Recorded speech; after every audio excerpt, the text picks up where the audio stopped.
वडगाव हवेलीत जयवंतराव भोसले सहकार पॅनलच्या प्रचाराचा शुभारंभ. आगामी कृष्णा सहकारी साखर कारखाना निवडणुकीच्या पार्श्वभूमीवर वडगाव हवेली येथे जयवंतराव भोसले सहकार पॅनलच्या प्रचाराचा शुभारंभ उत्साहात करण्यात आला. गावातील मारुती मंदिरात नारळ फोडून प्रचार मोहिमेची सुरुवात करण्यात आली.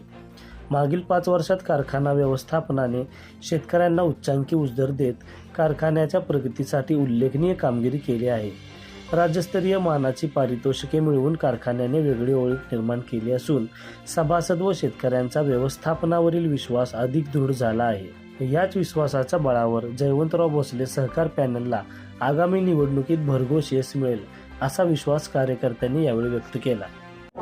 आज जयवंतराव भोसले सहकार पॅनलचा प्रचाराचा शुभारंभ आहे. आमचे नेते आदरणीय सुरेश बाबांच्या नेतृत्वाखाली या निवडणुकीला आम्ही सामोरे जातो.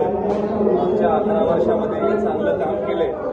मागच्या 5 वर्षामध्ये ज्या पद्धतीची मोडतोड कारखान्याने विकास कामाच्या बाबतीमध्ये, शेतकऱ्याला उच्चांकी दर देण्याच्या बाबतीमध्ये आणि सगळ्या प्रकारची पारितोषिकं राज्यामध्ये आणि राष्ट्रीय पातळीवर मिळवण्याचं काम जे कारखान्याच्या व्यवस्थापनाने केलं, त्यामुळे वेगळ्याच प्रकारचा भरोसा आणि विश्वास हा लोकांचा या व्यवस्थापनावर बसलेला आहे. त्यामुळे मला खात्री वाटते या निवडणुकीच्या निमित्तानं विक्रमी मताधिक्याने जयवंतराव भोसले सहकार पॅनलचे सगळेच्या सगळे उमेदवार निवडून येतील आणि महाराष्ट्रामध्ये आदर्श असणारा असा कारखान्याचा नावलौकिक हा येणाऱ्या काळामध्ये सुद्धा आम्ही वाढवण्याचा प्रयत्न करू.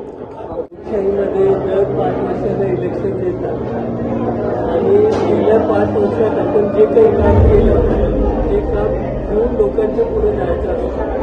सरकारामध्ये सुद्धा याच्यापेक्षा काही वेगळं नाही.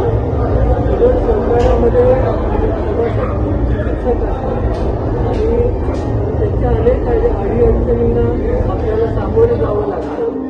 सरकारी कारखाना हा अभ्यास कारखाना नेहमीच राहिलेला आणि अनेक गोष्टींमध्ये त्यातल्या त्या उच्चांकी दरामध्ये आणि मोफत साखर देण्यामध्ये ही ओळख आहे सगळ्या भागामध्ये.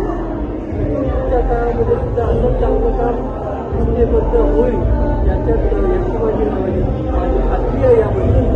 आणि आज या निवडणुकी समोर जाताना बाबांनी सांगितलं तसं विक्रमी मतानंच एकतर्फीच हे इलेक्शन तुम्हाला बघायला मिळेल आणि